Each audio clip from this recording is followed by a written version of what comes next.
Baik teman-teman, kita mulai untuk BPM ya, Business Process Management. Kali ini kita akan membahas topik tentang siklus hidup dari BPM atau BPM Life Cycles. Siklus hidup BPM digambarkan sebagai berikut. Dimulai dari proses planning and strategy, lalu analysis of business process, design and modeling of business process, proses implementasi, proses monitoring, controlling, dan proses refinement. Tadi berputar seperti itu. Karena ini manajemen, teman-teman masih ingat di topik sebelumnya dengan definisi manajemen berarti dimulai dari planning, diakhiri dengan controlling ya.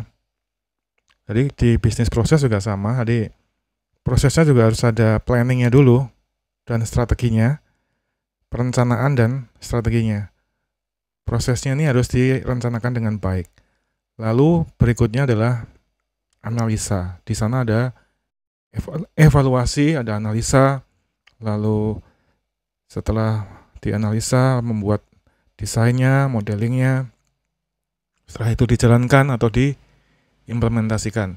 Setelah prosesnya dijalankan, diimplementasikan, lalu dilakukan monitoring atau pengamatan, pengawasan, dan controlling. Controlling itu adalah pengendaliannya.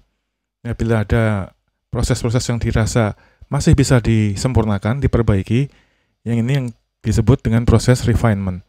Jadi siklusnya selalu begitu. Nanti semakin lama, setelah siklus ini berjalan terus, proses itu semakin improve, semakin diperbaiki dari waktu ke waktu. Jadi intinya seperti itu. Jadi selalu dimulai dari planning dan diakhiri dengan controlling. Tujuannya apa? Tujuannya adalah perbaikan proses atau peningkatan di prosesnya. Baik itu proses untuk membuat produk berupa barang maupun itu dalam bentuk layanan atau service. Di sana ada culture, strategi, budaya kerja, budaya perusahaan, metodologinya, ada IT-nya, information technology, proses alignment, proses awareness, proses measures, pengukuran, proses sponsorship, proses responsibility, definition, organization. Kegiatan BPM, Business Process Management, dipengaruhi oleh beberapa faktor, yaitu faktor kepemimpinan, leadership, nilai-nilai, values, budaya, dan keyakinan. Faktor leadership ini juga penting ya teman-teman ya. Jadi masing-masing unit itu kan ada kepala unitnya atau kepala bagiannya. Dan masing-masing kepala bagian ini menentukan apakah setiap proses itu akan berjalan dengan baik, efisien, dan efektif. Evaluasi dilakukan oleh masing-masing seksi sebelum dikirim ke unit berikutnya. Jadi selalu ada evaluasi, ada analisa, ada perbaikan di sana. Jadi masing-masing titik, masing-masing unit mempunyai tugas dan tanggung jawab yang sama untuk perbaikan proses. Jadi kalau digambarkan kira-kira seperti spiral obat nyamuk ya, obat nyamuk bakar. Dari titik tengah itu dimulai dari planning, lalu analisis, desain, implementasi, monitor, refinement. Ada perbaikan. Ditemukan standar baru, diperbaiki. Lalu di planning untuk berikutnya, planning lagi dari standar yang baru ini, analisa lagi, desain, implementasi, monitoring, refinement, dan seterusnya, berputar terus. Jadi selalu berputar, siklusnya seperti itu. Jadi semakin hari diharapkan proses itu menjadi semakin baik. Kapan berhentinya? Secara teori tidak pernah berhenti, artinya continuous improvement atau perbaikan terus-menerus atau peningkatan secara kontinu. Perencanaan proses dan strategi. Menetapkan strategi dan arah proses dari BPM itu ditentukan dulu. Strateginya seperti apa, arahnya seperti apa, tujuannya seperti apa, sasarannya apa. Yang kedua, rencana dimulai dengan pemahaman tentang strategi dan tujuan organisasi. Jadi planning itu selalu disinkronkan ya dengan tujuan organisasi, dengan tujuan perusahaan. Memberikan landasan bagi pendekatan BPM holistik untuk memastikan keselarasan dengan strategi organisasi dan integritas strategi, orang, proses, dan sistem melintasi batas-batas fungsional. Jadi bagian-bagian ini adalah sangat penting, prosesnya itu penting, orangnya, SDM-nya tentu saja penting, karena ini adalah bagian dari sistem. Sistem kan terdiri dari orang, teknologinya, mesinnya, lingkungannya, SOP-nya, lalu mengidentifikasi peran dan tanggung jawab organisasi yang sesuai, sponsorship, eksekutif, tujuan, ukuran, dan metodologi yang diharapkan. Jadi semua bergerak di semua organisasi di bagian bergerak mulai dari level bawah sampai ke level puncak, level atas.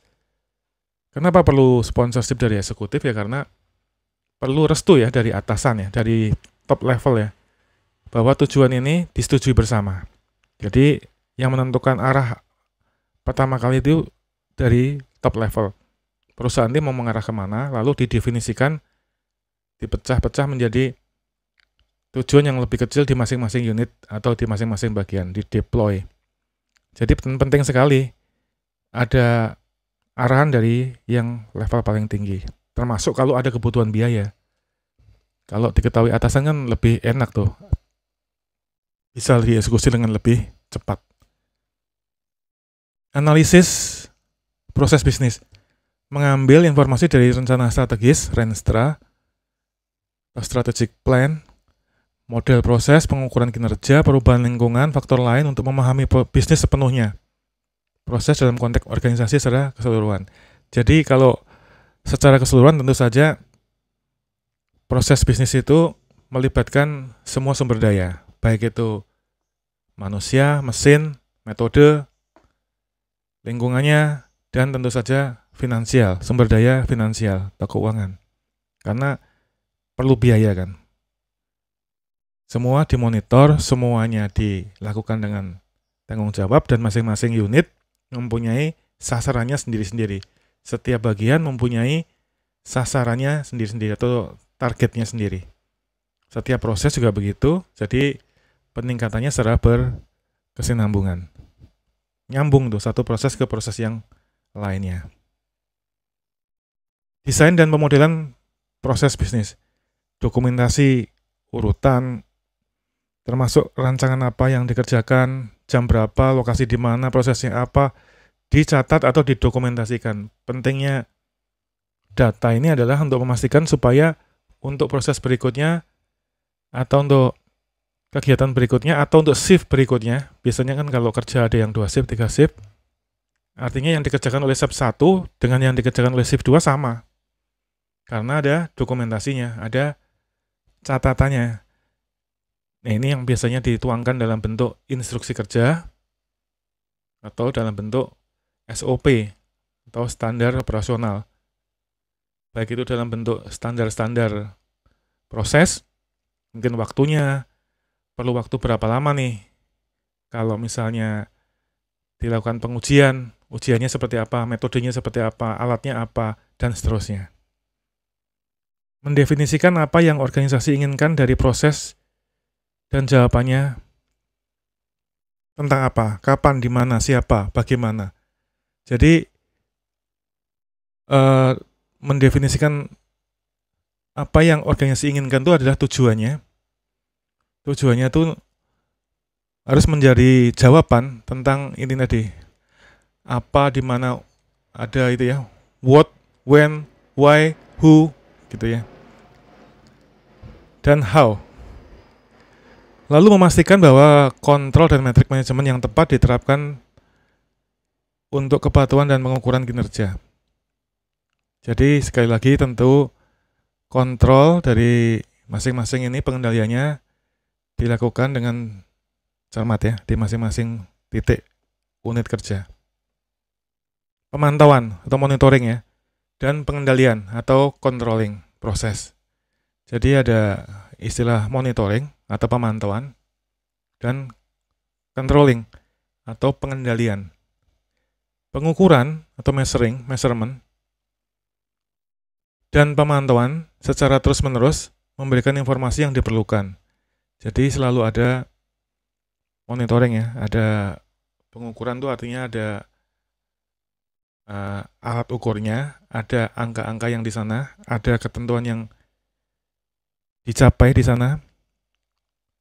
Pengukuran dan pemantauan juga menyediakan proses penting melalui pengukuran utama berkaitan dengan tujuan dan nilai organisasi. Ya, jadi semua hasil pengukuran ini, monitoring ini penting supaya tujuan organisasi itu atau tujuan masing-masing unit bagian itu tetap berada pada jalur yang pas, tidak melenceng ya, tidak keluar jalur gitu.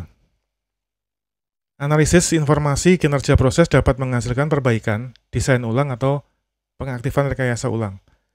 Jadi kalau sudah dipantau, dimonitor, dikontrol, nanti kan ada data ini akan dievaluasi. Kira-kira nanti untuk proses refinement-nya itu apa nih? Apakah harus ada proses yang diperbaiki, artinya ada yang dirubah, atau didesain ulang, benar-benar dirancang ulang, atau pengaktifan rekayasa ulang. Jadi tujuannya itu adalah peningkatan secara berkesinambungan, continuous improvement, perbaikan secara berkelanjutan. Penyempurnaan proses atau proses refinement ya, menerapkan keluaran analisis dan desain berulang, mengatasi tantangan manajemen perubahan organisasi, ditujukan pada perbaikan dan proses berkelanjutan.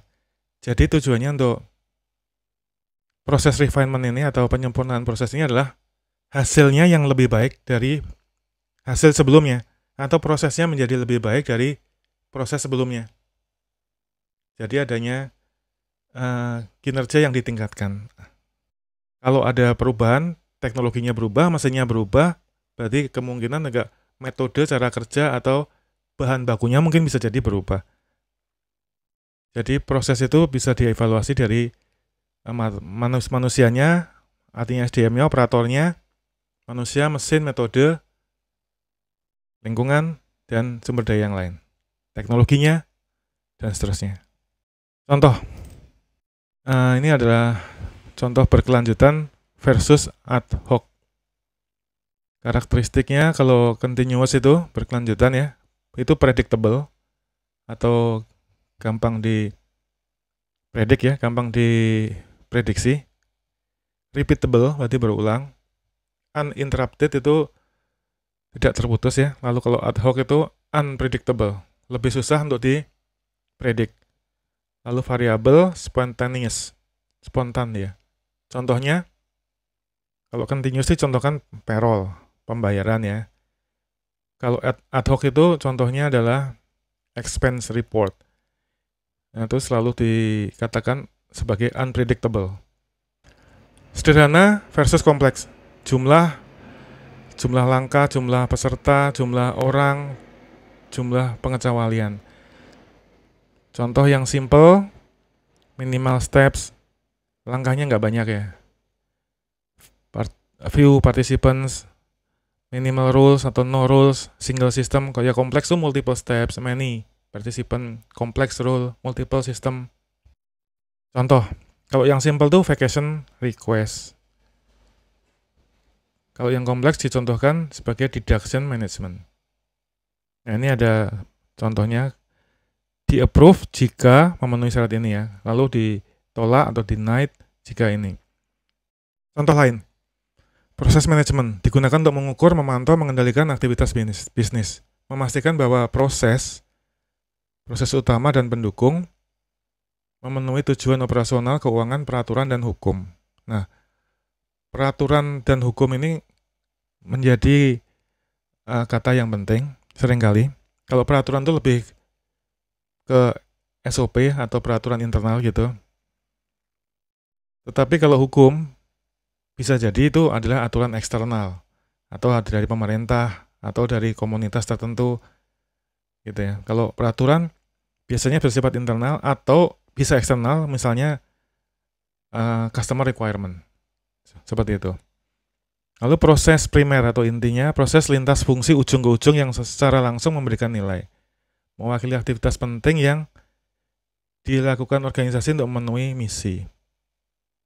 Proses dukungan, mendukung proses utama seringkali mengelola sumber daya atau infrastruktur yang dibutuhkan oleh proses utama. Tidak secara langsung memberikan nilai, bukan berarti tidak penting. Misalnya manajemen teknologi informasi atau sumber daya manusia. Ya kadang-kadang IT dianggapnya mungkin tidak penting karena tidak memberikan langsung, tetapi ini sangat penting kalau bagi perusahaan yang sadar tentang proses manajemen yang berkelanjutan, ya. Artinya peningkatannya itu berkelanjutan, continuous improvement.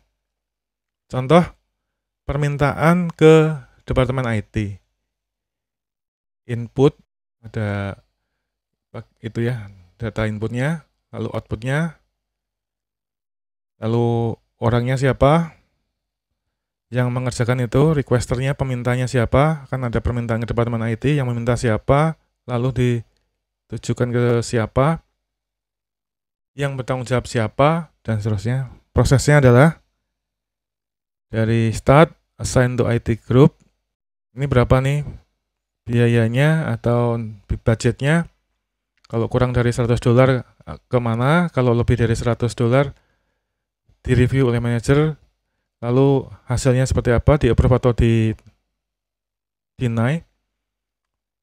Kalau di-approve berarti issue hardware, kalau deny berarti ada send email, dan seterusnya. Jadi ada contoh SOP atau urut-urutan. Jadi kalau ada permintaan pun, customer request ya atau purchase request, ada SOP-nya atau ada urutan yang diberlakukan di internal proses itu. Oke, demikian teman-teman kira-kira untuk proses bisnis proses management. Ini adalah referensi yang diambil. Terima kasih perhatiannya.